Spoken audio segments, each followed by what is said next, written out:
Let's podcast. Alongside Joe Giglio, I'm Joe Ovies. We are not inside Eford Studios today, but we always thank Empire Properties, and we always thank Copiers Plus. Check them out online at copiers-plus.com. Print management, document management, have them help you understand what boxes do what to connect you to the internet, unlike me today. I struggled today. I had a big technology win today. I was actually kind of sort of proud of myself. Yeah, you said, what about this box? And I went, all right, fine, let me try this box. And it worked.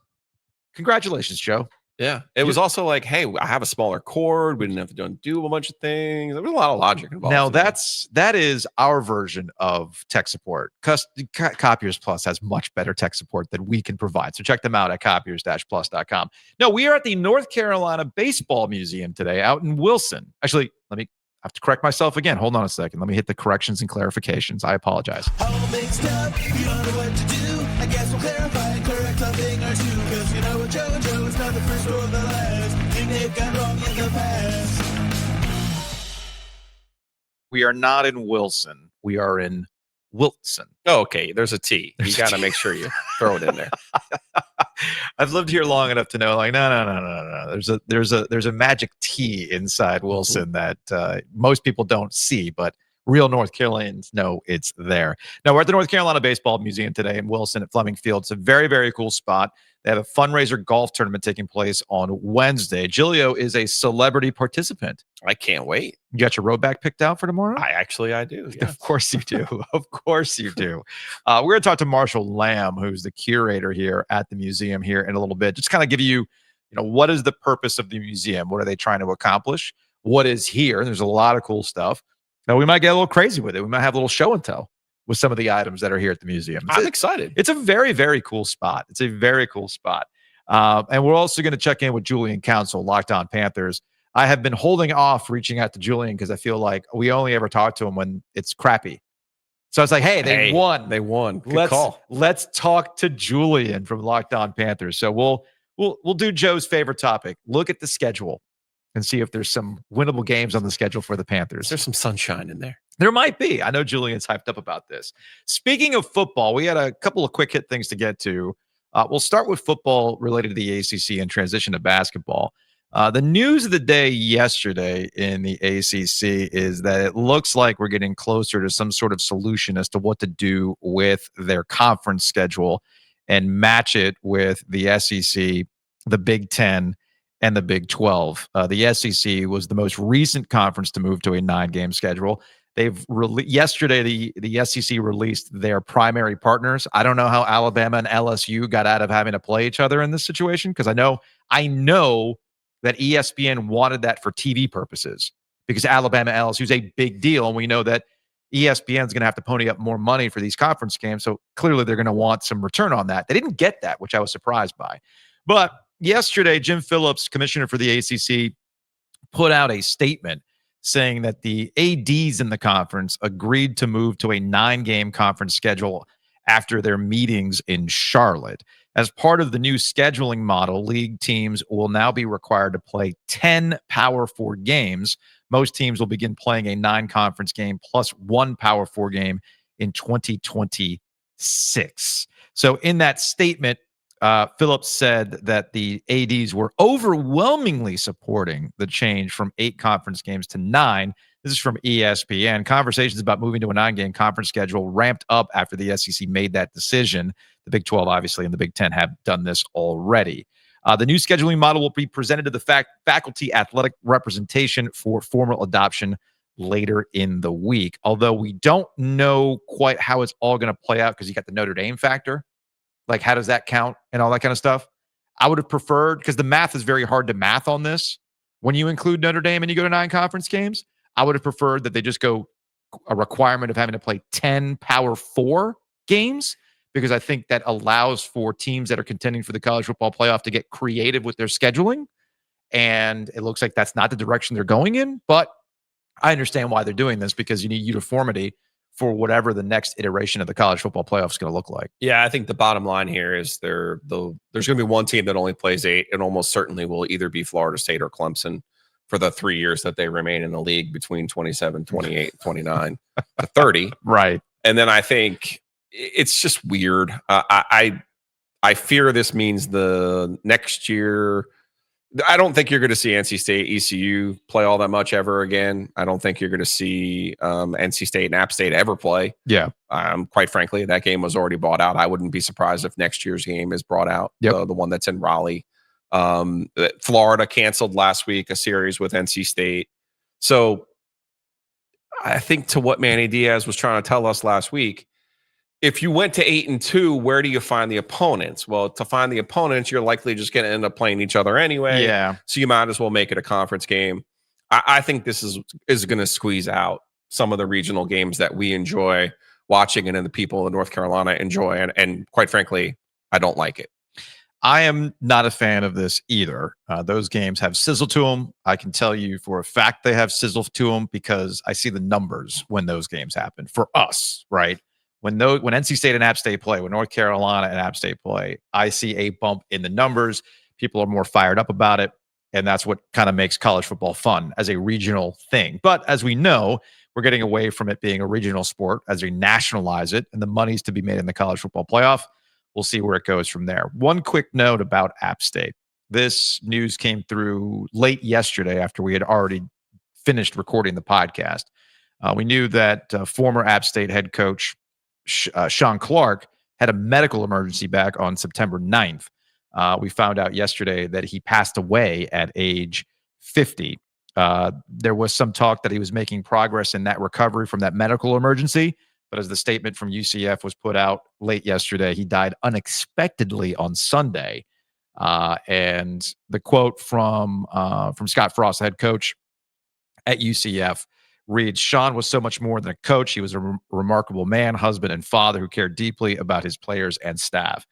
I don't know what you want to add to this. I just knew Sean Clark from a professional perspective in the conversations we've had with him on the podcast or back in the radio days. I have not talked to a coach who had love for App State the way that guy did for obvious reasons, right? And a coach who got it, if you know what I mean. He understood his role as a coach and promoting App State and just being open and frank about some discussions. And again, I just knew him from a professional level, but you could tell the dude understood, right? So it's unfortunate, way too young at age 50, obviously. And condolences to his family and to App State. Yeah, sad and sobering, and makes the ending at App State even worse, in my opinion. Yeah. You gotta care for your own. And it's just anytime you see that 75 when someone was born, obviously this year has been one long, remembrance and history and celebration of 50 years. And, it's you got to take care of yourself too. Mm-hmm. That's part of it. And I can't imagine the stress that he went through last year, being at somewhere that he loved the way that he did. And you say loved App State. There wasn't another coach out there who loved their school the way that he loved App State. It's just really kind of, Roy Williams at Carolina type of affection and devotion that he had to that school. So, just incredibly sad. I'll say it again because I said it last week when I found out a former coworker of mine at 850 The Buzz passed away. Go see a doctor. If you're in your 40s, in your 50s, and you haven't had that annual checkup, just do it. It's really not that big of a deal, and it could save your life. So please go do that. Implore you. Now to another awkward transition. We've been having a week of awkward transitions. Yeah, find the Fox music. Where's my Casey Kasem? For heaven's sake. Let's do a little basketball corner here because there was a smattering of college basketball items that came across my timeline yesterday. Let's start with NC State, and we'll wait because after the loss to Duke on Saturday, you can officially say that NC State has joined North Carolina in "I'm ready for basketball" mode. Now, I know what you're thinking. Wait, what? NC State fans are hyped for basketball season? Yes, they are, because Will Wade's the coach now. And NC State fans are looking for a port in the storm, a light, somebody that's going to bring NC State back to some prominence. And Will Wade has been talking the talk. You went to the press conference yesterday. I did. I went over there yesterday. It was super weird to be in that building with no Kirk Brown. The longtime equipment manager over there really just made all the wheels turn over there. Yeah. So not seeing KB there yesterday was wild. Obviously not seeing Kevin Keats there. My first time over there since the change was made. So Will comes in, he sits down right away. You look at him, you're like, okay, this guy's young. number one. And I'm like, okay. Now I'm going to hit a couple obvious points here, and you're going to be like, why does everything have to be about your hate for Bill Belichick? Well, it's not. It's about being in an area, and nothing happens in a vacuum in the triangle. At the risk of desecrating the North Carolina Museum, this is not some old fuck sitting around stealing money from the University of North Carolina, Right. and from the taxpayers of the state of North Carolina. Right. This is a guy with energy. Yeah. This is a guy with wolf pack straight across his chest, letting the world know who he reps and why he's there. This is a guy, he had stats, Joe, about lower body strength and their win share probability. Excuse me? Yeah. I mean, I know he took him out for some Navy SEAL training the other day, but listen, I'm not saying I could follow all of it. I'm not saying I didn't think some of it was bullshit. What? Including the 3-point percentage in practice. Oh, I heard about that. Right? I saw that clip. I saw that clip. The white kid from Lehigh allegedly made every three he took. Pat Andre allegedly made every three ever in practice. All right, you did it. Cool. You did it in practice. So that's awesome. At first, I'm like, this is the first guy ever to share stats from a practice. No. Chuck Amato. Remember the Jay Davis? Jay Davis completed 74 of 78 passes for 6,000 yards. He's going to be better than Phillip Rivers. So I couldn't say he is the first NC State coach to ever share stats from practice. So What critics? I was very excited about that. Animated. He used some terms that I wasn't necessarily familiar with. Okay. That maybe he wasn't using correctly either. He was impressed by his team's fiber. Really good fiber. I was like, okay, it's fine. I mean, that's something I need to be better about. But Yeah. But then he started talking about Musa. I'm gonna say Sania, since he's from Gambia. Okay. Or Gambia. He talked about this kid. Like he said, he's the piece that will complete our team. He said he's going to be the difference in us winning 2 or 3 games. This is the big that they got. And then he said the players on the team didn't really know who he was. And when he got to practice, they were all impressed. And he told the players on the team, well, what did you think? We were going dumpster diving? No, we were going to get a player that we thought could help the team. So I thought that was good. Now we get to 30 minutes of this press conference before we get to the Red Reckoning and the clip that Ethan Hyman from the News and Observer had for us. Just shout out to Ethan. If you're watching on YouTube, I got the video pulled up. Here's the audio. Together are a force. You know, we're NC State. We're red. You know, blood's red, right? Not blue. Blood's red. So red, and then it's going to be a reckoning for the ACC and for college basketball. You're going to have to deal with this. You hadn't had to deal with this because we hadn't always been on the same page. This is about all of us tying in together, all of us being on the same page, all of us rowing in the same direction. It's coming. And people are going to have to deal with us, and people are going to have to deal with this a lot sooner than they think because our team's a little bit better than I thought. We got a damn good team. All right. And so people are going to have to deal with us here real quick. And they're going to see when we're all aligned, and we're all as one, and we're all moving in the same direction, better get the hell out of the way. Now, obviously, there's a little more confidence in there, a little more braggadocio. Mm-hmm. But that reminded me of Mike Krzyzewski when he would talk about Kyrie Irving. You remember when Mike Krzyzewski talked about Kyrie Irving before that first season? It's like, yeah, you know, he's good. He's really good.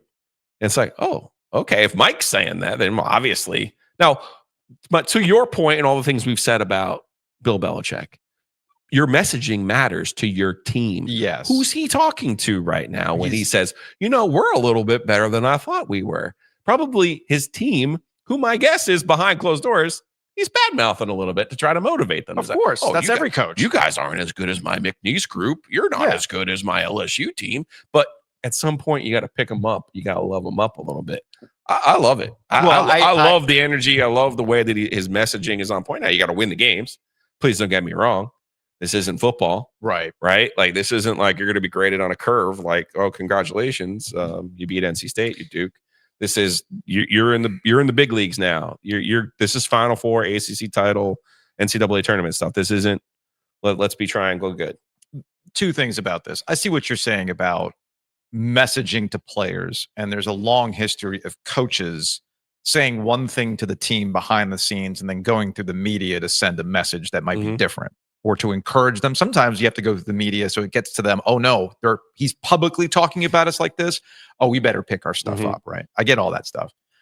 This isn't the media, by the way. To me, they this have their is- own group, by the way. They were there. They were recording. There was a lot more cameras there So, for them. Thank you. So all of the players see it. This isn't like, oh, I hope they have an NNO subscription. No.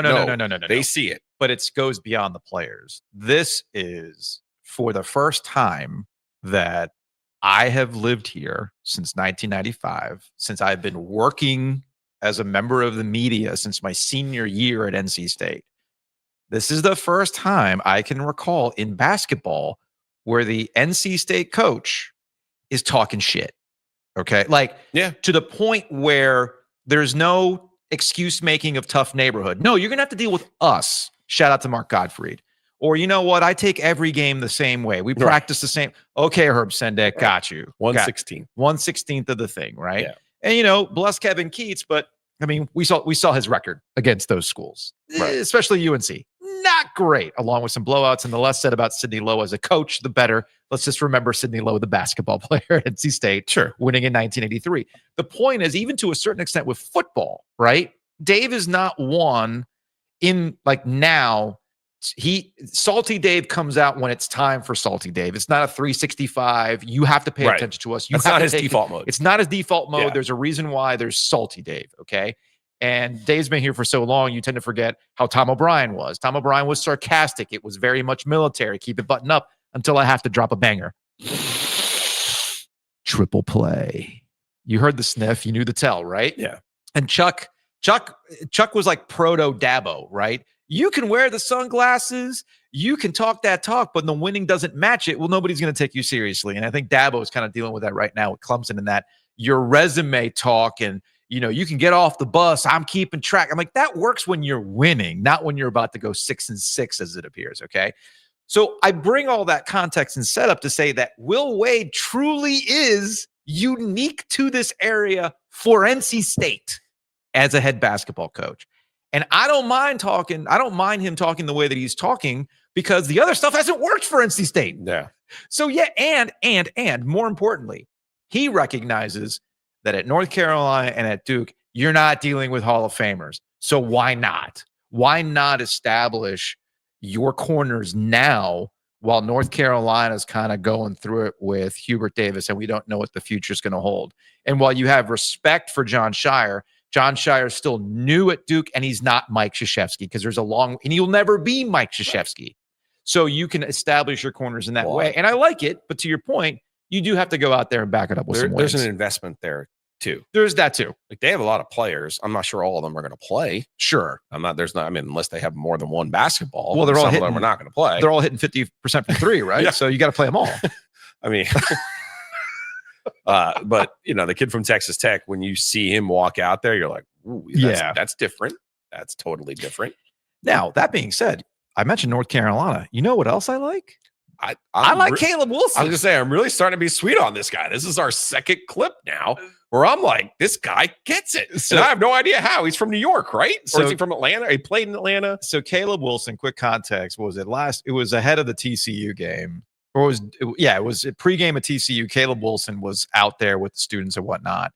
And I forgot the gentleman's name. He's a former basketball player who's now a social media influencer. Got a clip of him saying, "We're coming for all of you." And it wasn't just Duke. He's like, "I hate State, Wake Forest, come get your whooping." And yeah, Duke. We're like, wait, what is this? Love it. Atlanta. He's from Atlanta. He's Atlanta. So Caleb Wilson was on the Carolina Insider Pod with Jones Angel and Adam Lucas. And this is what he had to say. Well, hold on a second. Let me try this again because for whatever reason, I don't have the, there he is. There's my mute. Let's do this again. I love the tough pose. I'm sorry. I didn't realize I left on the screen grab with Jones Angel and Adam Lucas. I love our brethren. We're so old and we try. Anyway, here's the clip.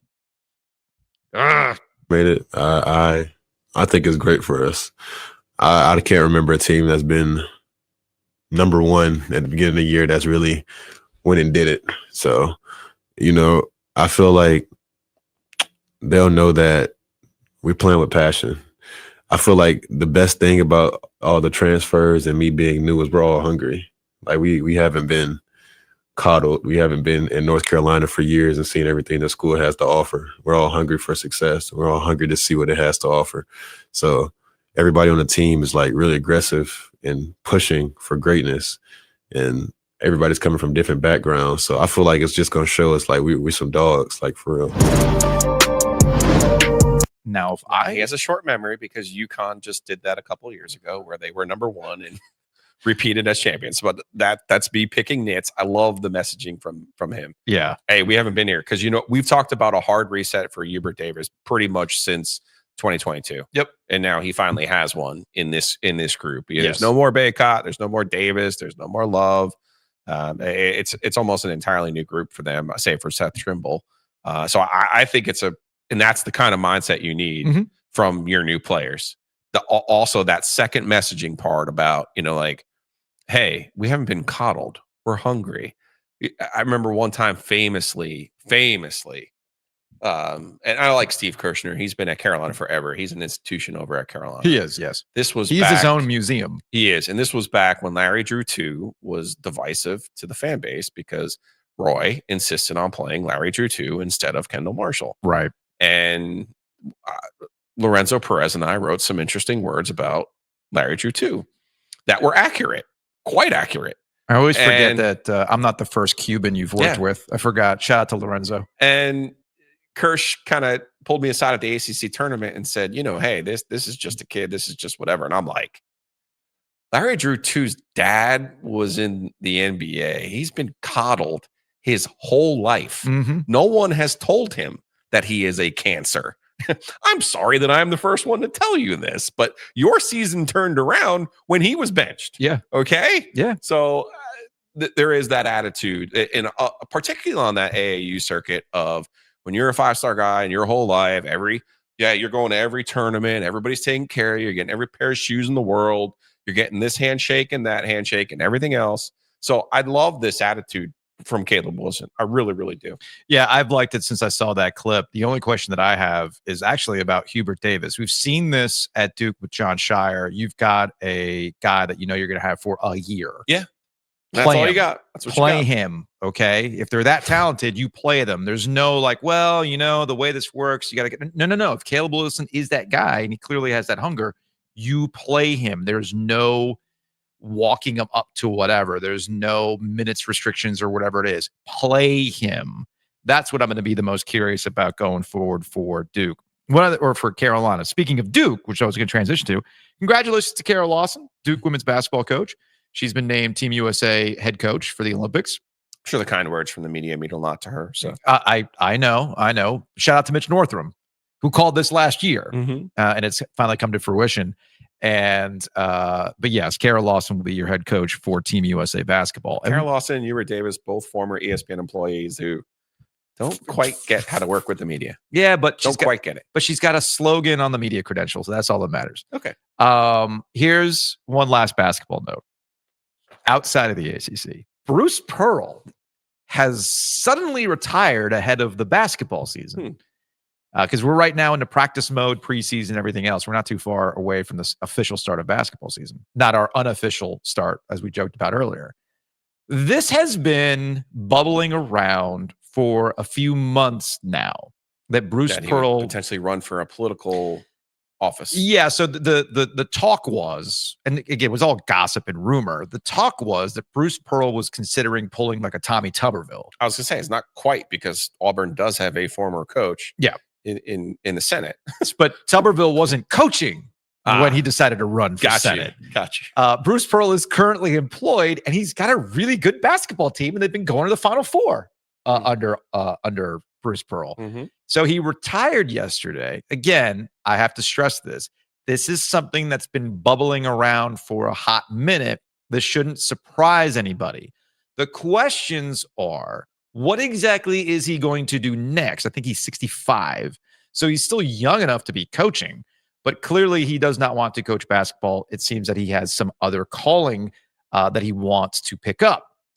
The rumor is, or at least the idea is, that he's going to go run for Senate. I've heard from enough people that that's actually not what's going to happen. The latest hot rumor that I heard is, and again, this is a rumor. This is reckless speculation. This is just people trying to figure out, piece together why he walked away from Auburn, is that they're actually going to position him to be the next president of Auburn University. Of the school. of the school. Not like the Auburn War Eagle Club. No, this is not like the Mac Brown comes back to UNC so he could be the AD. Oh. This is not Bill Cowher comes to NC State, coaches football for a couple years, and he elevates to the AD position. No. That's not what this is. We're talking the effing president of the university. Okay. Okay. Now, imagine if Bruce Pearl actually won something at Auburn, by the way. He's been to 2 Let's Final talk about the Fours. standard. If you want to talk about the standard. That's fair. He's been to 2 Final Fours. That's pretty good for Auburn basketball. Cool. I'm just saying. But the standard for Auburn might be to make sure that the money keeps flowing. You catch my drift? Yeah. So you can connect some dots as to how Bruce Pearl gets down and why he would be the president. And again, that's just a rumor. Yeah. Now, the other thing that's funny about Bruce Pearl stepping down is that his kid has been elevated to head coach, Stephen Pearl. So what you're telling me is someone who's an actual boomer wants their kid to replace them as a coach. Yeah. As if the entire generation of these coaches haven't all tried to do the same thing. Uh-huh. Okay. Got it. You know what's I got what's even funnier about this? What? Steven, who's been his assistant, right? Yeah. Okay. And Auburn put out the graphic that he's one of the young defensive minds of the game. Sure. Yeah. Yeah. The kicker to this, I am sure. because there's a tweet for everything, right? Because Bruce Pearl's pretty active on Twitter. Yeah. Apparently he had retweeted, I don't have it in front of me, but he retweeted Stephen A. Smith when Stephen A. Smith was going in on LeBron James and Bronny and like nepotism. And he was like, preach Stephen A. Uh-huh. Anyway, never a dull moment in college sports, folks. Housekeeping.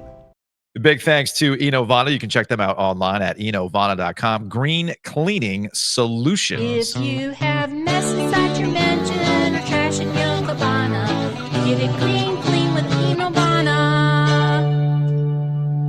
A reminder, you can find OG merch at breakingtea.com/OG. Again, that's breakingtea.com/OG. We got shirts, we got hoodies, and I'm looking at all of these old defunct logos. Do you know how much inspiration I'm getting in here? Mm-hmm. Because we've got some old defunct logos on Breaking Tea, right? We got the Ice Caps, we got the Skyhawks, we got your personal favorite, the old Carolina Cougars. Who couldn't forget the Cougars? We got the old GGO. You know, I know our guy Brent Walston's who's here. He pointed out the old New York Cubans. You telling me Mikey P can't put together an NC Cubans? Pretty sure he can. Might have to do that. That baseball logo is fire. So I don't know. I'm getting inspired here. In the meantime, you can go to breakingtea.com/OG and get some merch and also get ready for the cane season. Click the link that's in our podcast and YouTube profile. That'll take you to our landing page. But go check out the Canes merch as we get ready for the start of the cane season. They had their preseason game last night. Do we get a cut of all that Canes merch? Yes, we do. Oh, we do? Yeah, we do. Nice. As long as you use that link. Oh, okay. Use that link and we get a referral. So get ready for the hockey season and buy some stuff from Breaking Tea. These are things that come in, by the way. Like we get this referral stuff and we get a check from Breaking Tea every so often. I feel like we have to make sure that our guy Chris I've always wondered if we should get Chris at Brassfield Accounting to look at our books, to be a true fractional CFO. Maybe not. Joe just made a face. He's like, no, Joe, don't do that. Don't do that. Depends on how much of a stickler he is. Well, here's the thing. We don't have any government grants. True. It might be, I might tell Bruce Pearl, hey, Bruce, hit up BrassfieldAccounting.com. He can help. He can help you out with that since you are dealing with some government grants if you happen to be the president of Auburn. So, no, in all seriousness, Chris does a fantastic job. Check him out, BrassfieldAccounting.com. Fractional CFO is a real thing. You're a small business. Let's say you are dealing with government grants. There are certain rules that have to be applied to make sure that everything keeps flowing. Chris can make sure that everything keeps flowing. Speaking of legal, we got our friends at Whitaker and Hamer. Check them out online at wh.lawyer. Again, that's wh.lawyer, attorneys and counselors at law. You know, it's a real deal, serious trip for me when I'm wearing the Rowback. You're repping. I am repping the Rowback polo today. I love this polo, by the way. I think the big reason why I love this polo, I don't know what technically this collar is. Mm-hmm. It's a different kind of collar than yours. Yep. But this collar's got an old school feel to it. It stays straight the whole time. It doesn't go bacon on you. No. I love that about the Rowback. So check them out, rowback.com. Use that promo code OG20. Will you unveil your golf polo for tomorrow? Have you worn it before? Oh, yeah, yeah. Oh, okay. It's when you've. I didn't know if you got a special one No, for no, tomorrow. Okay, I did not cook that up for you. just double checking. So go to roback.com, use that promo code OG20. And now it is time for our NC Grill Rescue of the Week.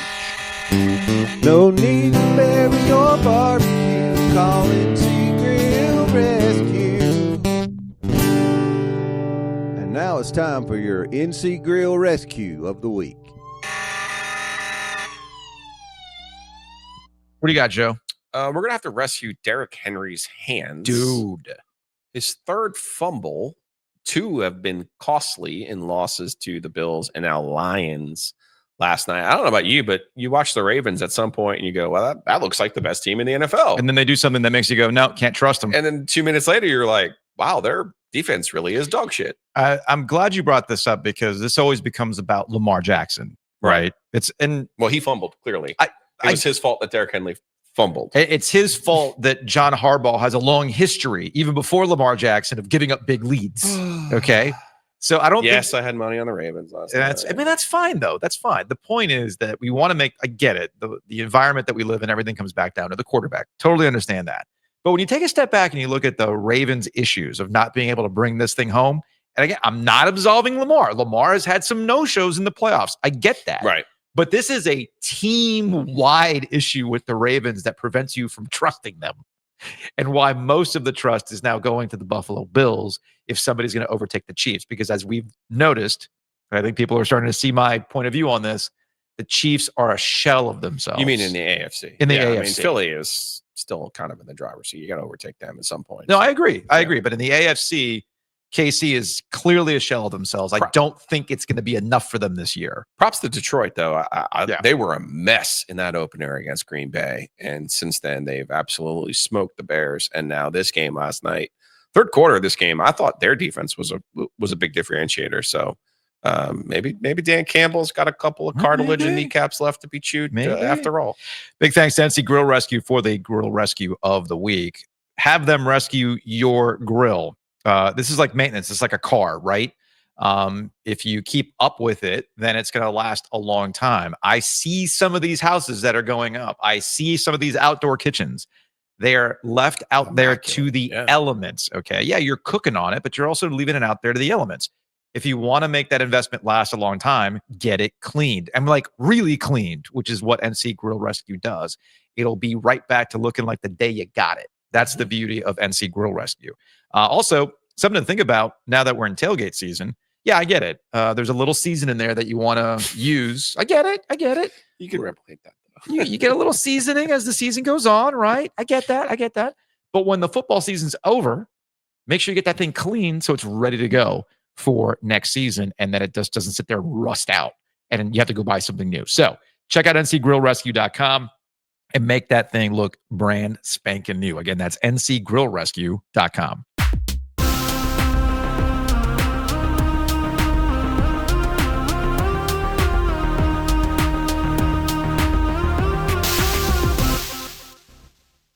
Well, as we mentioned, we are at the North Carolina Baseball Museum, and we appreciate their hospitality. It's a very, very cool spot. And joining us on the Heister Automotive Group microphone is the curator of the museum, Marshall Lamm. Marshall, what's up, man? Nice to be here. Long-time listener, first-time guest. Yeah, Marshall did me dirty earlier today when I got here. He's like, "Yeah, man, I remember listening to you when you filled in for Tim Chastain on 850 The Buzz." I was like, "Wow." With Mitty? Like, what? What? That was the old cut. That was the old Mike Solarte days. But you know what? But it's important though, Marshall. Like you remember these things. There's obviously history with sports, everything else. But I think the one thing that, as I've come to learn since living here, is there's a very underrated history of baseball here in the state of North Carolina. And walking in here, it was like, wait a minute, that guy was from here. Wait, that guy played baseball here? Like, there's a lot of that when you walk in. It's also very, very cool to see all the jerseys. If you're watching on YouTube, you can see like the collection of jerseys that's all over the place, which is very, very cool. So first and foremost, how did you get involved with the museum? So I was in the process of getting a degree in maritime history from East Carolina. Okay. My research was on ship museums. Mm-hmm. I was looking for a career in museums, and that was my particular passion.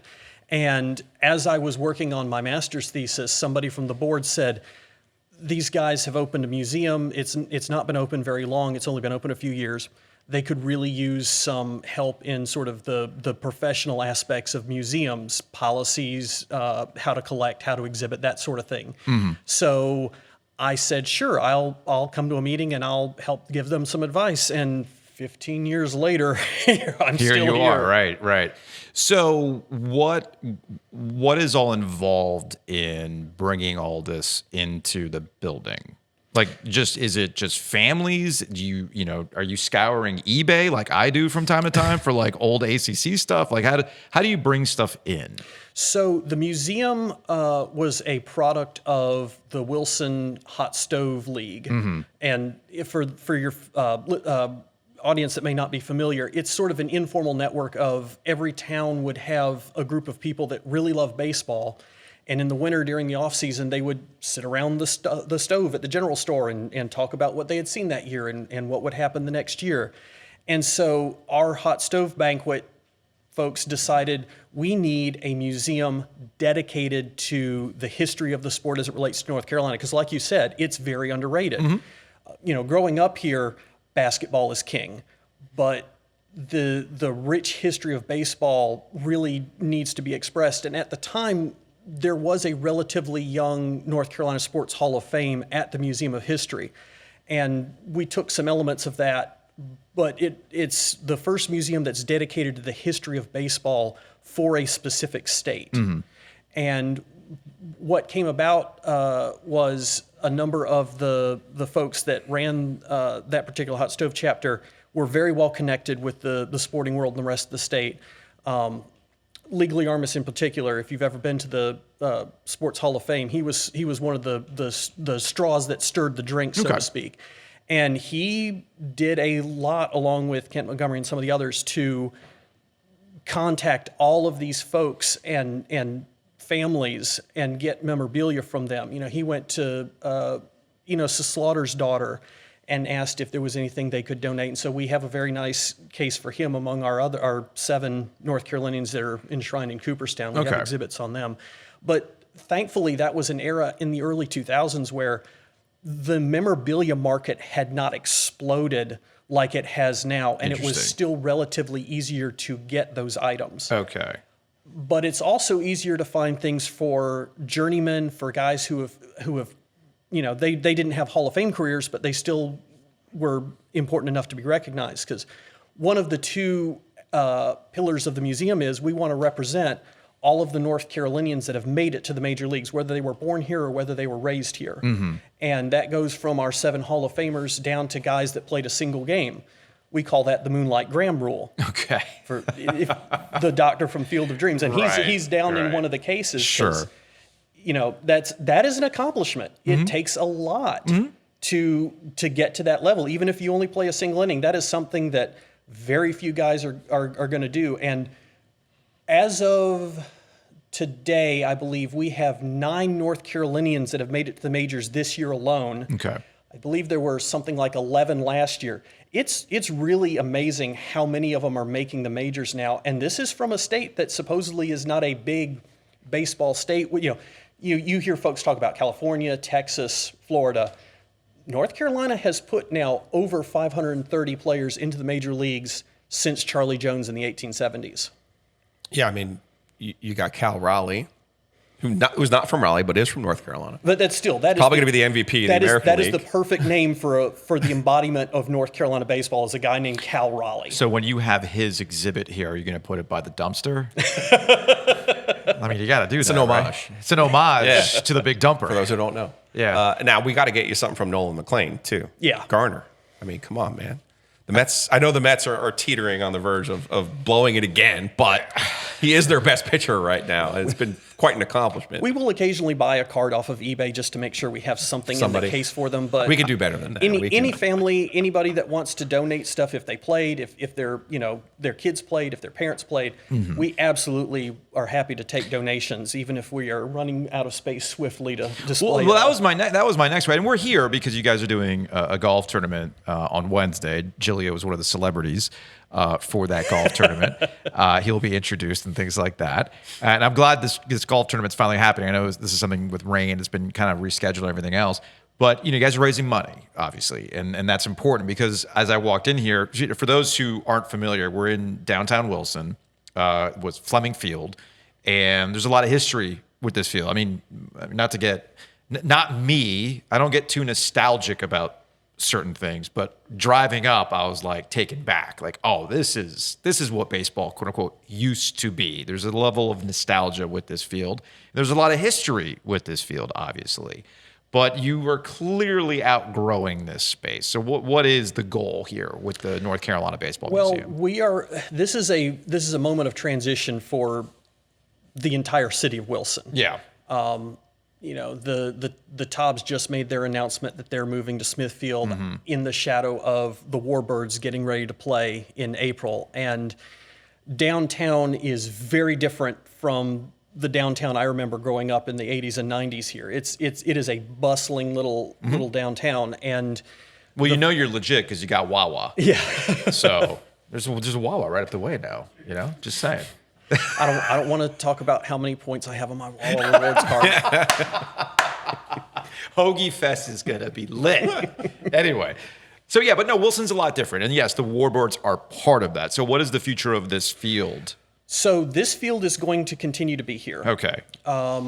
They have to do something about the stadium, the grandstand, but to assuage a lot of people's fears because people remember this as Elvis played here, Ted Williams played here, right. Josh Gibson played here. The rainout scene from Bull Durham was filmed here. The field will be here. It's not going away. Okay. But they are going to have to make changes to the stadium, and that's part of, because this is a New Deal era stadium. This was built in 1938 by the Works Progress Administration as a jobs program, and I don't think they fully intended. They did not expect at the time that this stadium would be around almost 100 years later. Yeah. They don't build them like they used to. You said New Deal era. We have our podcast audience skews a little bit younger, right? So when I hear baseball in new era, I'm thinking, oh, you think he's talking about the He's baseball talking about the hats. No. The New buddy, Deal. Buddy, the New Deal. We're talking about Roosevelt. We're talking about FDR. Thank you all for having me on your fireside chat. Exactly. That is phenomenal. I'm sorry. I'm historian brain. Yeah, No, that's fine. I love it. I'm the one over here processing. Yeah, No, like, he wait, means New Deal the New FDR. Deal. That's how old this is. not the hat. Not those new era hats. Look, it's we've been doing this podcast now for 2.5 years, and now that we decide what we want the content to be, one of the things that is important as a pillar of what we do with the podcast, yes, we have to keep things fresh. Yes, we are keeping things going forward, right? It does you no good to just be obsessed with the past, but it's important to be informed by how things used to be. It's important to understand why people care about certain things in this state related to sports, and museums like this are a part of that. And this is the other part I'm excited about. It's almost like a little show and tell. I feel like I'm back in kindergarten. Yeah. Like, okay, Marshall, what did you bring to class today? So if you're watching on YouTube, to my right, there's a table with a suitcase that has a Yankees logo on it, and I'm thinking to myself, okay, I'm sure I can find that online, right? That's not away luggage that I get fed to me all the time by my Instagram because I bought one thing of luggage from them once. So this is not something that I can just pop online. It's not a Fanatics thing where they just slap a logo on a suitcase. This is like the real deal. This is well. You can go get it. I'll do a little play-by-play for the podcast audience while Marshall's up to get it, because there's an actual wood bat next, and there's like little pictures next door. If you're watching this for framing. So perfect. So tell you what, why don't you grab the microphone? I'll mute the mic. You can grab it, get it out of the. There we go. I muted. Whoa, my camera! It's fine. This is all. We'll edit this. Actually, no. The magic of editing. Actually, you know what? I can live do. I can do this with my actual phone. Let him move the mic first. Or no, he's got the mic. Wait. Here we go. Let's move my camera. Let's do go. that. Okay, now we're good to go. This is folks. You can't get this anywhere else. You can't do this in radio anymore. All right, so Marshall's got the mic. He's got the suitcase. We're gonna do a little do a little play-by-play here of what we got. So what do we got here, Marshall? So this was a suitcase that Yankees front office icon Clyde King used to travel when he was working with the Yankees. Folks from the Goldsboro area may know him. He was a pitcher for the Brooklyn Dodgers in the late 40s, early 50s. Was a teammate of Jackie Robinson's. Was on some of those really good, couldn't quite get over the hump teams. And of course, as soon as he left, they won their World Series. Of course. That I like to think that fueled him a little bit for helping Steinbrenner win the World Series in the 70s. But this was what he traveled with. And his daughter gave this to us when he passed away a few years ago. And it's such a unique piece. I hate to say we have so many bats, we have so many gloves, we have cleats, we have hats. Those are the normal sorts of artifacts that you see in a museum like this, but you don't see many suitcases. No, you do not. That's fairly hardy. It's a Samsonite. plastic. It's a Samsonite. They don't make them like they used okay. to. Don Draper probably came up with the ad campaign for that Samsonite, if I had to guess. So. Well, when she brought it to us and we opened it up, the first thing that fell out was an Angus Barn matchbook. I'm fairly certain they do not make those anymore. No, well, you're sitting. I bet you that because there are collectors for that. You could probably fund a wing of this museum with an Angus Barn matchbook from back in the day, because there are some collectors for that. That's pretty okay. So that's a good one. That's a good one. So you have all sorts of things like this that are lying around. Is what all you're right, telling what's me. next? What's next? Okay, I'm here I'll grab the mic. I got it. It's all the good. hot mic. So as we follow, everyone knows. You know what? The continuity camera for Apple's pretty incredible. Good stuff. Joe had a tech moment Here where we go. he beat me because he figured out that the Ethernet cable wasn't working properly. Now, can we adjust a camera so we can get one of you all swinging this? Oh boy, yeah, I don't know about that. All right, here's the microphone, Marshall. Grab that.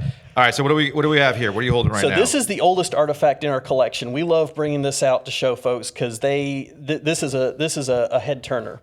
This is a handmade wooden bat. It's a piece of black walnut.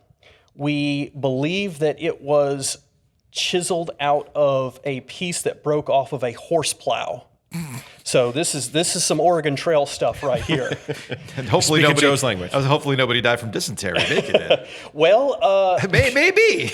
this was found in an abandoned barn outside of Danville, Virginia, but this would have been what you saw across the Southeast in the 1860s and 1870s before catalogs with lathe bats became commonplace in the region. So I don't know if the painting behind Joe is showing up. Well, I can show it. Yeah, the Otto Bottcher painting. That was painted at the Salisbury Confederate prison camp in North Carolina in 1862, and that's representative of... Hold up. The prison camp playing ball. Hold up. Are we talking about Union soldiers? Union soldiers. Had they were watching Confederate prisoners play baseball? Well, the Confederates are watching Union prisoners play baseball. It's the other way around. Yeah. Okay, it's the other way around. Sorry. So the prison camp was run by the Whoa, Confederates. you're telling me the Confederates were making other people do things for free? Get the hell out. I am shocked that the Confederates were For making their that happen. entertainment. For their entertainment? For What? everyone's well, Marshall's like- you're talking about a war where they would baseball. spend months in camp and then fight tooth and just here nail to for talk 2 days. Yeah. Just here to talk Texas. Sorry, the joke was right there. I'm sorry. It was just too ironic that the Confederates were making this happen. But anyway, you think they were gambling on it? Absolutely. They were absolutely gambling. Not a chance. Yeah, this is Civil War. What did you do? You spent 2 days fighting, then you spent months gambling, drinking, and playing cards in camp. Somewhere in the NCGA when we were debating sports wagering, they'd be like, "Oh my heavens! Back then these things were happening." That's ridiculous. That's ridiculous. Okay, so that's what we're so We this got another bat too. are any of these bats? Were any of these bats from a tree that were struck by lightning? I don't think there were any lightning delays in any of those games. We don't have any natural situations here. I guess that's what I'm asking. This one looks like it was more of a factory. Yeah, cut. You can tell the difference, by the way. This is what I'm trying to illustrate this is late 1860s, early 1870s. Okay. So this is a 150-year-old bat. Less than 30 years later, late 1890s, this is what you're finding in maybe a few stores in North Carolina, but this is the sort of thing you can order from the Sears catalog very easily. This is this is the company that was the forerunner of Louisville Slugger. Okay. Yeah, be careful because you can tell where it's, I can tell where it's been repaired. Yeah. Okay. I see. Interesting. It's also back very then heavy. You didn't want to. You couldn't just get a new one. Yeah, you didn't have an apparel contract or an equipment the contract. Kids today with their TPX and all those aluminum bats, they don't know, man. Imagine the kids walking around with the backpacks, right, with the 2 aluminum bats in the drink holders, right? They don't know.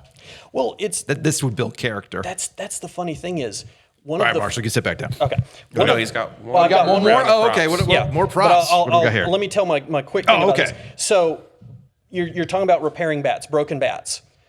These days, unless you get to the summer college wood bat league level, outside of maybe 1 or 2 specialty travel ball leagues, they don't see wooden bats anymore. Okay. And so it's amazing when we have a rack of bats that are broken in one form or another. The kids marvel over that. Okay. That's one of the first things they notice is because they don't understand bats can break. That's pretty funny. All right, you can put the mic back down. I muted it real quick, and then you can just go over there and grab the rest of the moving museum. Folks, it's funny. Giglio yesterday referenced Blair Witch Project. What I am doing with my iPhone camera right now is very Blair Witch Project DIY camera work. I hope you all are appreciating this on the Should YouTube I start channel. screaming? No, please don't. Please don't. I mean, I could put the camera right up on your face and you'd be like, there's something going on right now. That would be bad. All right, grab the mic. I'll unmute you, and then we can kind of go from here in terms of what we got, and I'll put the camera. I apologize for the podcast-only audience. I'm doing my best to describe what we're looking at here. Well, if you're just listening, that's all the more incentive to come visit us. Yes, I agree. I like I agree. that. All right, Good so plug. these are some old pictures, and is that a... Oh, this is right up Giglio's alley here. Is that some sort of rated baseball card? What do we got here? That is. These are some of the earliest baseball cards. This is the first set to ever feature players on teams from North Carolina and Virginia. Okay. For your audience that is more familiar with baseball cards, you know the famous T206 set. Mm-hmm. That's the one that was put in all the American tobacco products that Honus Wagner famously refused to be a part of, and so there are only a few of his cards. For whatever reason, he decided he didn't want to be in the set. He thought he was Michael Jordan. Well, supposedly he had a contract with a different tobacco company. Yeah. So money's money, man. The more again, this is where history matters. Like all these things that people think are like novel and new, and athletes only being concerned with financial aspects of these things, or money dictates some of your decisions. Hello. Tobacco money was flowing, and that mattered. That mattered in that situation. Joe's lost in the card sauce here. Well, I'm trying to see the rating because it looks pretty good to me considering what year it's from. I get mad at the graders. Don't get me started on the racket. That's not a Beckett grading. That's not Beckett rated right there. No, that's PSA. It's the gold standard. That's the rating. gold standard one. Yeah. Okay, gotcha. This one was donated post grading. So gotcha. But these are what are known as the T209 and T210 series. Okay. So the famous T206 series was distributed by American Tobacco. We've all been to the campus in Durham. But they were not printed in North Carolina. They were printed at a lithographic studio in New York. They were just packaged into the packs of cigarettes here. Mm-hmm. These were printed in North Carolina. These are the first baseball cards and probably some of the very only ones to be printed in North Carolina. Oh, wow. Okay. And they were printed at a American Tobacco subsidiary printing office here in Wilson. We're fairly certain that particular office was located in what's across the street from what's going to be the Warbirds Museum. So okay, we're going to talk to the Historical Society about putting up a marker to denote that, because that is some fascinating baseball card history. Very cool. All right, so Marshall, if people wanted to get involved with the Baseball Museum, I mean, whether maybe they've got some family connection, they got some old stuff that's been sitting in an attic for a long time, or there's just a financial commitment to it, how can they help? Well, we're still a little bit of an analog organization that's trying to slowly walk our way into the digital era. We do have a wonderful website, ncbaseballmuseum.com. It is straight out of the late 2000s. Love it. But you can get our email address and our we also have a Facebook page, the North Carolina Baseball Museum. We're at I believe it's NC Baseball Musea at on our Twitter handle, because apparently when the account was created, they only had so many letters for the account. Okay, I gotcha. But you on can Instagram? contact us. We are in the process of figuring out what we're going to do with Instagram. That's coming very soon. Yeah, I was gonna say, don't worry about Blue Sky, Twitter, or any of that stuff. You need to be on Instagram, showing some of this stuff off. Man. Yeah. So Okay. there are a lot of big changes coming soon that we can't say a whole lot right now. I got you. Come out and see us. We're open Friday afternoons. We're open Saturday and Sunday. You can get the hours off the website. You can email us at ncbaseballmuseum@myglnc.com. We are also open by appointment for group tours. If you've got a church group, a Cub Scout troop, if you've got a senior group that wants to come, if you have an Optimist Club that wants to hold a meeting here, get in touch with us. We are more than happy to provide that for the community. Well, thanks for having us out. It's a very, very cool spot. I know when the podcast is in the process of rendering and uploading and stuff like that from here, I'll definitely be doing some reading with all the cool little exhibits that you have here at the North Carolina Baseball Museum. Marshall, thanks for having us out, man. Absolutely. Thank you all.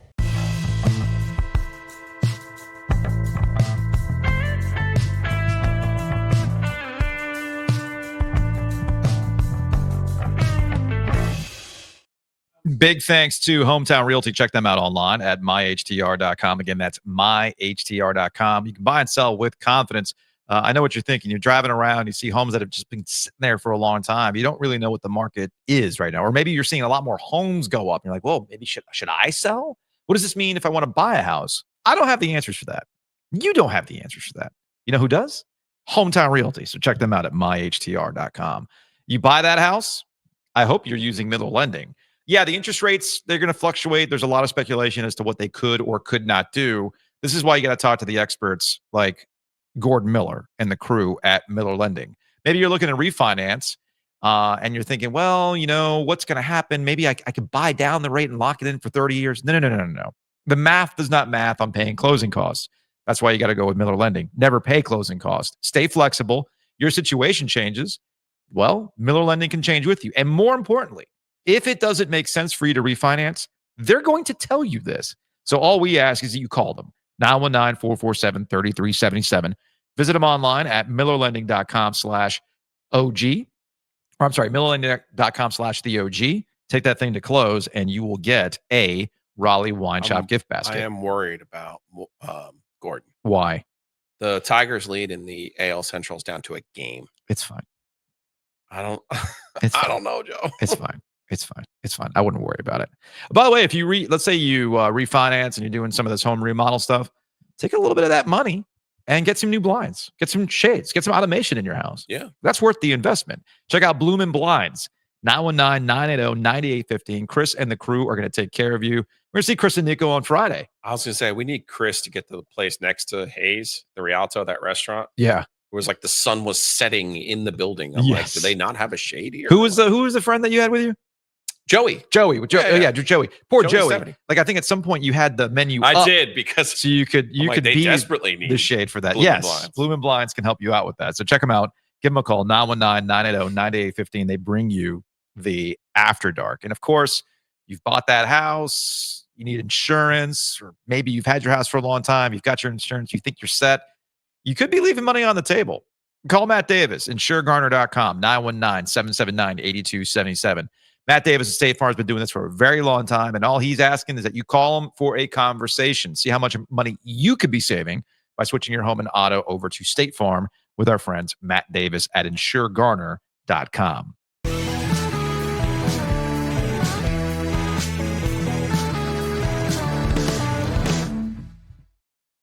Joining us on the Heister Automotive Group hotline is Julian Council, LockedOn Panthers. Julian, what's up, man? Oh, nothing much, Joe. The Panthers won 30-0, which means everybody here in Panthers Nation is happy. And that is a rare sight. So I'm going to enjoy it while it lasts. So it's funny. I'll be honest with you. I haven't really reached out because I don't want to keep talking to you about depressing things. I don't want to keep talking to you and being like, man, what's wrong with the Panthers? So when they won, I went, you know what? It's finally time to call Julian and mix this thing up and talk about a Panthers win for once. Well, we may be talking about a lot of Panthers wins. I don't want to get ahead of myself. I don't want to get ahead of myself now, but there are more teams on the upcoming schedule that are also capable of laying a big fat turd of a performance like Atlanta did, and Carolina quite possibly being the beneficiary. Now, yes, the Panthers have to show up for that to happen. But I'm just looking ahead, not trying to get too ahead of myself, being like, New England, okay. They threw up on themselves, turned over 5 times on Sunday. So I heard. Miami. So you're this real. You are this real that was I saw in my algorithm. I'm not going to pull it up on the StreamYard. I'm just going to show you via my phone. Okay.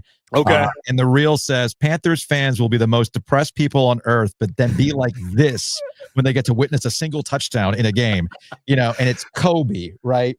It's Kobe doing his thing, championship Boston teams, people taking off their jerseys and throwing it out there. I mean, we're talking some crazy stuff, man. Crazy stuff, because that's what they do. Oh, like the Pat Bev celebration after winning the play-in game? Right. It's just something you got to do because it doesn't happen very often. So you have to be, that's what ends up happening, right? Oh, man, you got to hope because there's not a lot of reasons to hope a lot of times. And for somebody who talks about this on a daily basis and just hopes that the team can not completely piss off their fan base in the first month and I lose my entire audience, I'm hoping that with New England, with Miami, I mean, the dregs of the AFC East, the Cowboys, and the Jets on the schedule coming up over the next 4 weeks, maybe some good times can start rolling before the real competent teams like Buffalo and LA come to town. All right. So I think on Monday, I established that the Falcons had to participate in the Panthers win. They had to have, they picked a bad day to have a bad day at Bank of America Stadium. But like you said, and I don't think this came through clear with some Panthers fans that listened to the podcast yesterday, I'm not dismissing the Panthers' performance. I'm simply saying that the Panthers finally did to another team what other teams usually do to them, pounce on the mistakes. Bryce Young having an early fumble, what ends up happening? Not getting the play calls in on time, what ends up happening? I know they had headset communication issues. Panthers, I'm not saying this, I'm trying to remember if this has ever happened with the Panthers, but it is something Panthers like where they would call 2 timeouts for a delay of game. It happened. Sam Darnold when he was here. Thank you. I don't remember if it happened or not. It did happen. Thank you. Of course you would remember because you've had to endure all these things. But you see what I'm getting at. These are things that the Panthers have done a lot in the last 5 years. And it was refreshing to not only see the Falcons be the teams that does it, and the Panthers be the ones that are able to take advantage of it. I think that's a factor. That's okay. And to your point about the schedule, there's a lot of teams coming up that can derp their way into the football field, and the Panthers can take advantage of it if they just keep it clean. Yeah, that's all you have to do is keep your shit together, man. And you have a chance to win on Sundays. And they didn't do that the first 2 weeks. You can't spot your opponents 10 points. Maybe if you're the Philadelphia Eagles or if you're the Buffalo Bills or maybe the LA Rams, but the Panthers are not good enough to do things like that. That's why I think obviously for the fan base, it's frustrating because everyone knows they're not good enough to do that. But then you see what they did. Granted, it was basically garbage time until it turned out to not be garbage time. Arizona. And then what they did on Sunday where, I look at it, 90% of it was a quintessential Falconing on Sunday. But the other 10% was Carolina actually being prepared and coming out to play with the opening drive, which I thought was a obviously executed drive, being able to take advantage of the turnover there with the Mike Jackson interception and cast that into points. They had 10 points off of turnovers on Sunday. 14. I'm doing my math wrong. They had 14 points off a turnover. So I'm sure someone now is because I said 10 points for the last few days. So stupid me. But they had 14 points off of turnovers and completely flipped the script on all of that. And they played complimentary football. The offense really wasn't great. They put together one drive on Sunday. That was the opening drive. Yeah. Another one that was a 53-yard drive that led to a field goal. No, but hard stop. Yeah. The opening drive is important. Okay.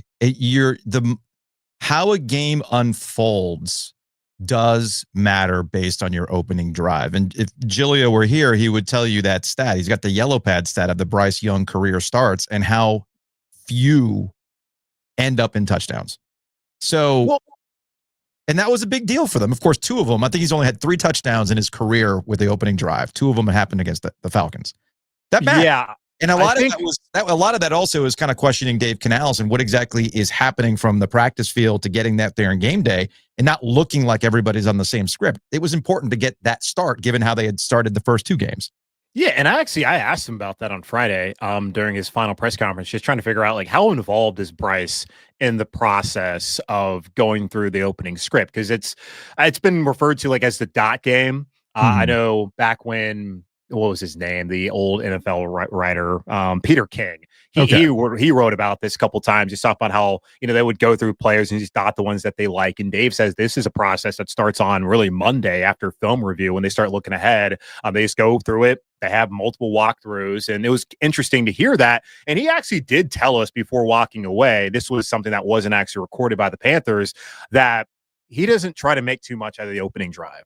Yeah. Because there were times, like actually the last time they did score in their opening drive was that week 17 game against Tampa where they got their doors blown off of themselves. So there are times where, and the week prior to that against Arizona, they scored in the opening drive. And of course they won that game in overtime. But he said, at least Dave Canales said, that like when he was under Pete Carroll, Pete didn't want to make too much out of that, because you can obviously have a opening drive that looks great, and then your offense can do nothing from there. The problem with Carolina is they just had so much where the offense does nothing, to where it feels like for this team in particular, this franchise in particular, scoring on that first drive with a touchdown is so important, just so that the fans don't get, all like restless. And of course the guys can actually have confidence, because they can talk about process all they want. But man, when you don't score points and you come out and have performances like you've had over the last couple of years, like at some point in time, you're a human. You got to be like, are we ever going to get it right? Yeah. Now let's get to some things that it seems like they got right in the draft room, and that is Tet McMillan. We'll start with the good, and then we'll get to the question of what's up with the other guy that they thought was going to really like break out, or at least show you that he's got something. But McMillan, we knew this in the preseason, and this was the one thing that I didn't think was overblown. The fact that Bryce Young was testing himself of what he could do with McMillan. Maybe there's an interception. Maybe there are some incompletions, but you're seeing the development of that connection, and you could see the promise in game 1. And I really do think that early on in this game and the way that he played, this guy looks like the real deal in Carolina. Oh, yeah. I mean, after week 1, I was pretty confident, like, yeah, this guy's a dude. And for me, when they took him, I was surprised, because obviously we spent a lot of time, and me in particular, leading up to the draft, focused on defense, because they had the worst scoring defense in the history of the NFL. And conventional wisdom would tell you, go on the defensive side of the ball and get some help. And there were guys available that they decided that they rather have a receiver instead. And I also felt like, okay, it makes sense, because Adam Thielen, 35 years old. He's not going to be here past the season. Obviously, didn't even make it to the regular season here in Carolina. Xavier Legette, who I'm sure we're going to talk about momentarily, I never believed he would be a guy. Jalen Coker, nice story, but not a number 1. Like, I felt like they truly needed to try to get a bona fide number 1 guy, and McMillan certainly has shown to be that. And when you look at just the numbers he put up at Arizona's final 2 seasons, they're the same kind of numbers that Marvin Harrison Jr., Roma Dunze, and Malik Neighbors put up in their final seasons at Ohio State, at Washington, and at LSU, respectively. And those are also top 10 guys who came out as rookies and they balled out. So that was my expectation for McMillan. And so far, I mean, he's met him and probably even exceeded him through 3 weeks this season. Now, I'm really excited about it. It's something that this team needs too, in terms of personality, something to get excited about. Yeah. Xavier Legette looked like he was going to be that guy. He had his ups and downs. He had his rookie season last year, but you could see that he had that personality. You want to love that guy. He's what the Panthers were missing in terms of putting your arms around a guy. But you also got to play. And inactive for this game. What is the plan to get Xavier Legette out of whatever situation he seems to be in? Yeah, and I mean, inactive because of a hamstring injury, but I even felt like, man, probably a good time just to give him a reset. I know a couple of years ago there was the mysterious Bryce Young ankle 1 week reset. I'm not a conspiracy theorist, but it's still kind of odd Hey, the block was hot, dude. The block was hot with XL after week 2. So yeah, man, why don't you sit out with that hammy? I get it. I'm sure there might have been some issues, but we know in the NFL you play through a lot of those issues, and it probably was the right time for a reset. Makes total sense. There's nothing wrong with that. No, As long as everybody gets on the same page after that reset. Sometimes you need it. Yeah, and Dave said it last week when we asked about XL, if he's thinking about possibly benching him, because it speaks volumes when on the final drive of that comeback attempt against Arizona, Bryson Tremaine is out there, a guy who was an undrafted free agent, played last year in Washington and broke his foot. And then he came out on Sunday rather, and he had the first 2 receptions. And I asked him in the locker room, like, I mean, did you expect to be getting the call there to begin? He's like, nope, kind of nice to get pretty involved in the game. And he just really talked to me just about his path to this point. Is really nice guy to talk to and been a cool story. But like, I was coming out of that Arizona game being like, hey man, if this is a meritocracy like the NFL says it is, and Bryson Tremaine's gone out here and has already taken Xavier Legette's job. Mhm. And it's kind of a blessing in disguise that Jalen Coker did get injured, because if XL is not able to show what the Panthers believe that he can show, at least you have Hunter Renfrow, who didn't get as many snaps on Sunday, but had 2 touchdowns a week before in Arizona. The plan is going to continue to play him. And I can understand like benching him, but like, because last year you benched Bryce Young, which I did not agree with. Obviously, it worked out for the better, but we still have no idea when Bryce Young was going to go in there had Andy Dalton not gotten that car accident. And I still would love the answer from Dave Canales. We're never So I don't gonna want to give him get too much. I don't want to get too much. We're not going to get it, but I don't want to give him too much credit there. But I didn't like that after 2 weeks, you're going to bail on that. And kind of the same thing with Xavier Legette. It's the second week of his second year in the NFL. Like, it's kind of crazy to bail on him, but the difference with the quarterback is they sync the entire offense. The receiver doesn't really do it, but it wasn't like Bryce wasn't giving effort. It's the loafing, like walking back to the line of scrimmage. It's not getting your foot down in bounds. Like that's unacceptable. Not blocking. There's just things that are just unacceptable. Just unacceptable things that you cannot, they're non-negotiables. Like for me watching it, I would think for a lot of coaches out there. But I mean, again, it's like, well, the next guy up is Bryson Tremaine and David Moore. So they're probably going to give this guy a little bit more leeway. So they're going to keep playing him. And I hope for his sake, because I knew it was eventually going to turn on him. Like, it's cool to do the whole Glorilla cover and to be out there at Kentucky Derby and to put on the way he's putting on there with the accent. Like, he does talk like that, but he's not that cartoonish about it. Yeah, he was here at a Canes game during the playoffs. Everybody had a great time with that. He got mic'd up talking about hockey. People love that stuff. Yeah, but eventually you got to play. Yeah, and he hadn't been performing, and it wears thin. And people right now, as far as what I've heard, are out on him. So I'm hopeful for his sake, and obviously for the organization, that he can turn it around. All right, we'll close on this. Let's get to the defense. Speaking of guys who had a lot of focus on him, right down to, is he going to have a job after week 4 if things don't turn around? Even before that, and we're talking about Evero and the defense. And I know that Dave Canales, after week 1, talked about, I want more. Was it week 1 or week 2? He talked about, the plan is to play more of the young guys. I want these young guys to get reps. We have all these things you can talk about. It was a big question, like coming out of week 1. I think on that Monday, like everybody, like Joe Person and Mike Kay, David New, everyone just asking, hey, what's going on here with the rookies? Yeah. So it looks like in week 3, we started to see some of this sprinkled in, a little more mixing and matching and things like that. And it paid off. Now, again, I preface this by saying this is the Falcons going full Falcons. This is Michael Penix just absolutely short-circuiting after the pick 6, and it was really weird to see Kirk Cousins back on the field, right? Right. So we have to understand what happened with the Falcons, but also be fair about what kind of defensive performance we saw from the Panthers and whether or not they can stack this. Yeah, I mean, that was the best defensive performance according to EPA expected points added since their last shutout back on November 11th of 2020 against the Lions, who had Matthew Stafford that day. So that says a lot about what they're able to do. And I just look at, since that drive, they opened up the third quarter for Arizona in week 2, they pitched a shutout. And like the defense had as much to do with the Panthers being able to come back in that game as the offense, of course, did in the second half of that game against Arizona. And for them to take advantage of Michael Penix Jr., who clearly, from the opening drive looked off, but you got to make the plays. Yeah. Like Josh Smith-Wade has to recognize that that's a late throw to the outside and make the play. Mike Jackson has to make the play. All these guys, and Lathan Ransom, the nice punch out at the end when the Falcons shamelessly were trying to avoid the shutout, calling a timeout there late in the fourth quarter. always been about execution. And I talked to Nick Scott, who has been someone who's really been a guy that has been a punching bag for a lot of Panthers fans. I talked in the locker room about this on Sunday, just how they've been able to kind of stack together, back to back, good performances the last 6 quarters. And he talked about communication, leverage, and effort. Those are the 3 things he always focuses on.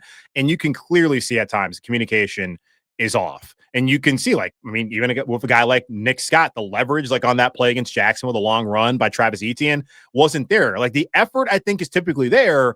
And that's just a big thing. And if that defense can continue to communicate, have the proper leverage, and just bring the effort, then they can make the plays. And Dave has always said, it's not the scheme. So it's not the scheme. It's the players not executing. I think the talent level was not there last year. I still question in some spots linebacker where the talent level is still there right now. But it's just those 3 things. They can simply do that. Then they can have success and play to a standard. And right now, 3 weeks into the season, they're 7th in the NFL in defensive EPA. Last year, they were dead last. So through 3 weeks, at least the last 6 quarters, they've played to a standard that I think a lot of Panther fans expect out of what a Panthers defense is supposed to look like, which we really haven't seen since 2018, 2017? 2017 is what I would say that. Yeah. But, honestly, the last time the Panthers were any good, really, was 2017. So that's what I would go with. That's what I would definitely go with. Julian Council, LockedOn Panthers. Check him out. He does it every day. And it's much better to do it on a week that they won and a schedule that, I get it, is there for the Panthers to take. But like you said with the defense, you actually have to go out and take what they're going to give you. And that's been a problem for the Panthers. Let's see if they can keep stacking this thing going forward with some winnable games. All right, Julian, we appreciate it, man. We'll talk to you later. Yeah, of course.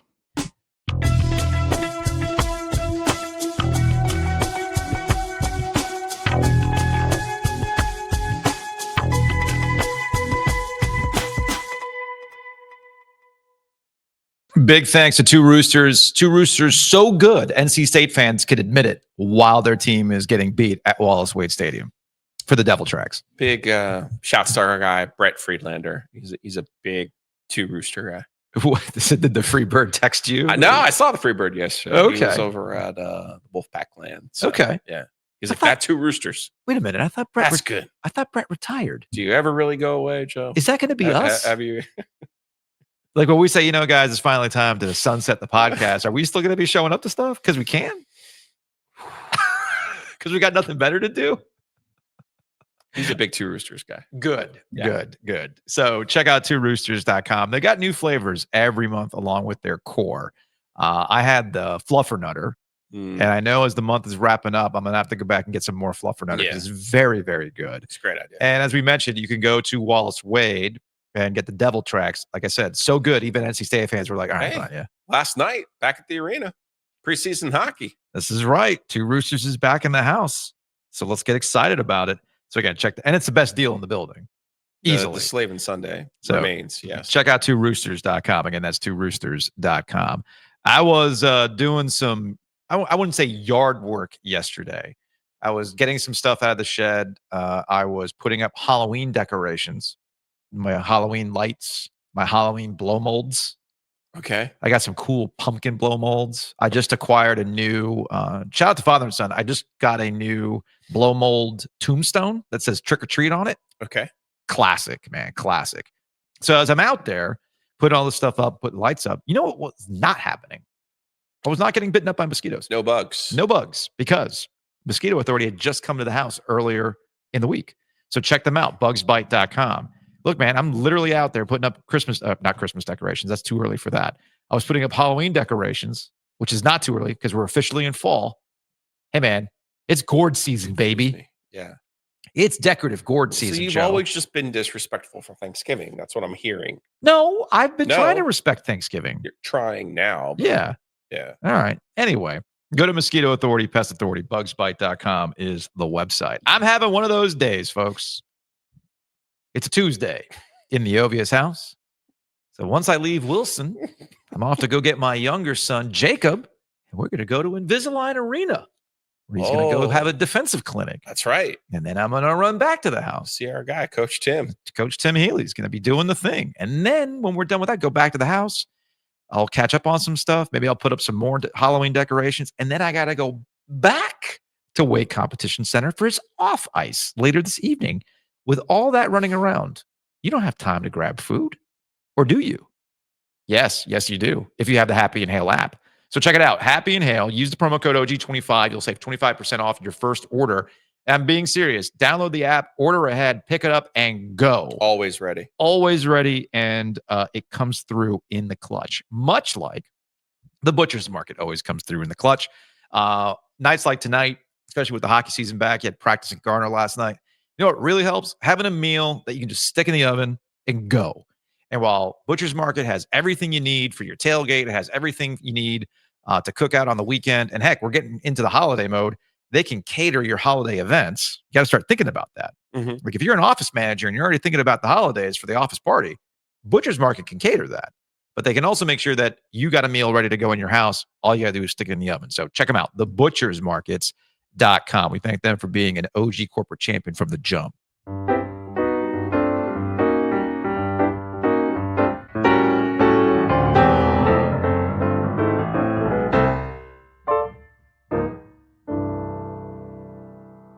Once again, big thanks to the North Carolina Baseball Museum for having us out here as they got their golf tournament tomorrow, raising money to keep this thing going. And they modernize. They go into their next chapter. I have to say, if you mention that you heard about the North Carolina Baseball Museum on the podcast, in for free. Sounds like a deal to me. Although I would suggest free admission, still make a donation. There we go. Because it's a really, really cool place, and they got a lot of cool stuff, and I want to keep seeing this stuff go. I'm not allowed to steal the Kansas City Monarchs patch over there, right?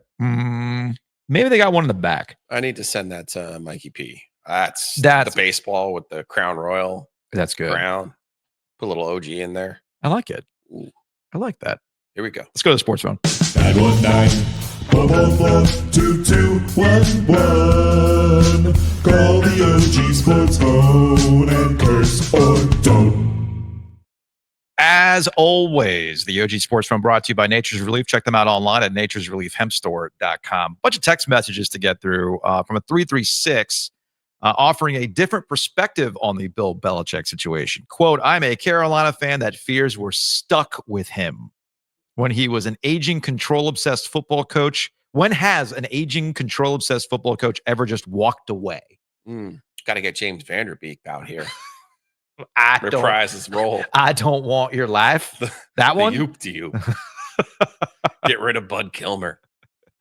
He continues, I'll find a way to be optimistic about it next year because what's the point of hate watching your own team? And that's where a lot of Carolina fans are at right now. What is the point of hate watching your own team? From a 919, last time the Panthers had a 30-plus point shutdown win was 2015 versus the Dirty Birds. The Super Bowl run is back on. We're on. Keep pounding. From a We're on to San Francisco. Jeez. But to another 919. Wow, time to get Bryce Young a contract extension. What is it? 3-7 over the last 10 games? Hashtag Pro Bowl. I see you guys. I get it. There's a lot of people out there that are still skeptical on Bryce. From a 910, catching up on the After Dark from Saturday. And damn, y'all threw Vanderbilt under the bus like 3 times. I just watched them break their point record against Georgia State at First Bank. Are you sure that they aren't actually different this year? It's Vanderbilt. It's fine. They could beat North Carolina, though. That's not saying anything. This is from Joseph in Wake Forest. F you, Ovies. Come on, Joseph. Say it with your chest.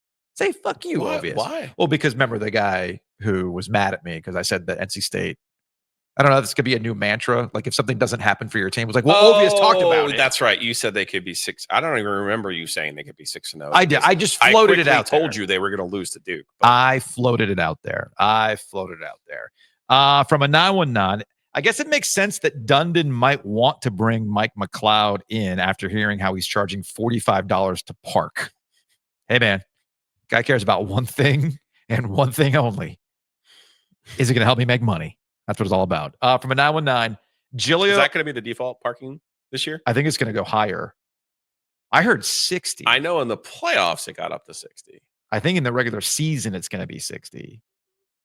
Could be wrong. I'm going to double check on that. That's a lot. It's a lot of money, man. Speaking of money, from a 919, Giglio owes me $2.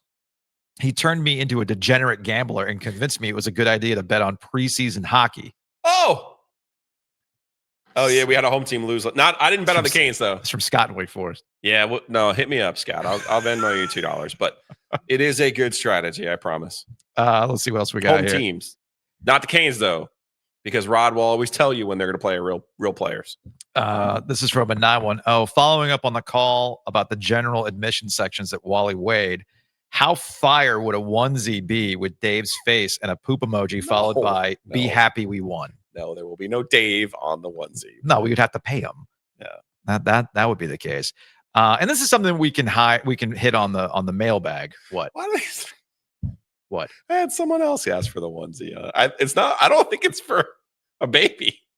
I think they want. They want it. Wait, an adult onesie? I think. I mean, we could talk. I can hit up. I bet you if I contact Base 6, who's helped out with a lot of our merch, they probably have adult onesies.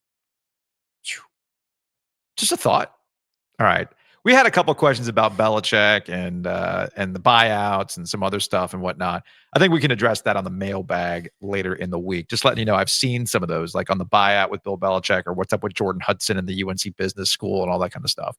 These are all things that we can get into. But anyway, Joe, we are done.